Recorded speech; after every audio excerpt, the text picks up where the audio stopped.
Game week 38, the final game week of the season. Let's discuss the best teams and the best players to target for this game week.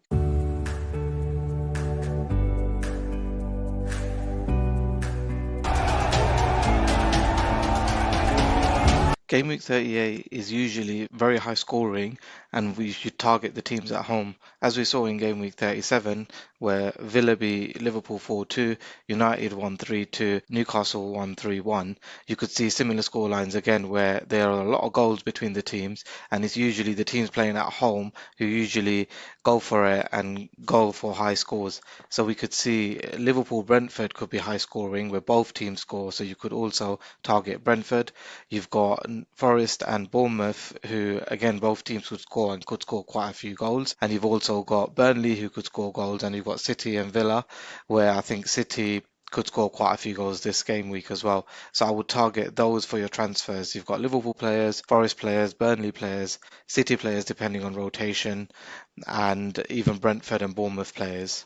What are the repercussions of the title race? I'm recording this on Monday. If City drop points against Spurs and Arsenal beat Burnley, then Arsenal will be champions by tomorrow. That means that game week 38, the title race and the league is done, and City could rotate as well as Arsenal could rotate. If City rotate, then players like Semenyo, Cherki, O'Reilly, Haaland will be at risk.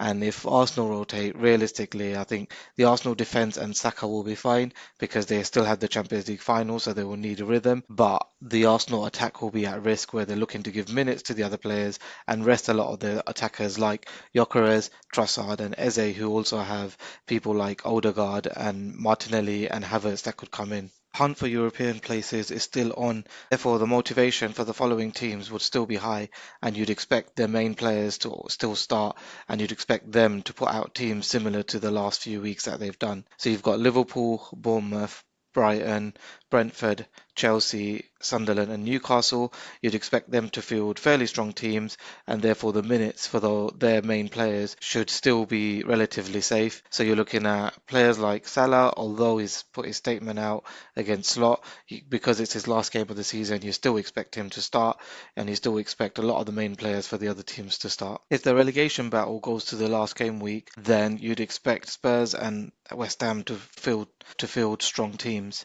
Goal difference is 13 points, so one draw for Spurs against Chelsea or Everton is enough for them.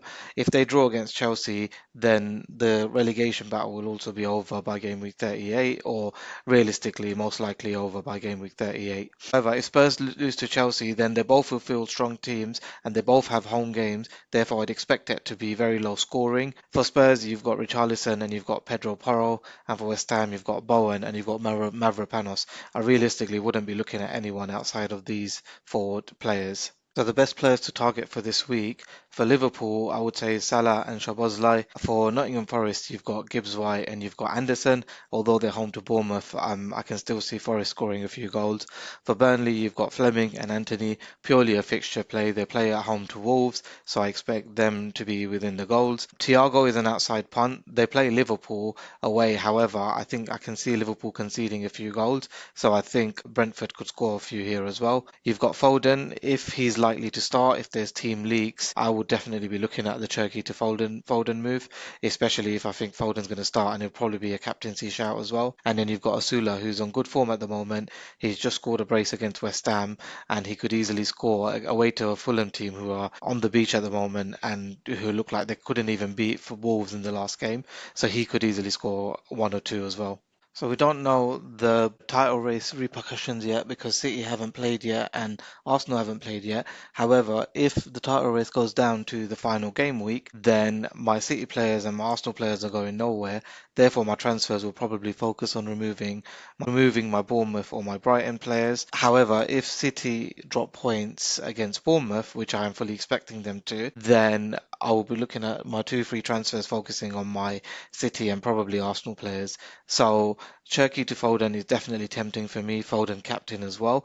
If we hear news that there will be rotation and Foden is likely to start. We've also got Gyökeres, who I think if Arsenal have already won the league will probably not start. And if he's not going to start, then I've got either Bowen, Asula or Fleming. Otherwise, if I feel like the Arsenal or City players are going to start, then I've got Tavernier who I can remove for Morgan Gibbs White or Szoboszlai. But Definitely, I'm looking at attacking transfers. I'm not really looking at defensive transfers because I don't think the upside is really there in defense this week. So that's it from me, and I'll see you on the next one. Bye.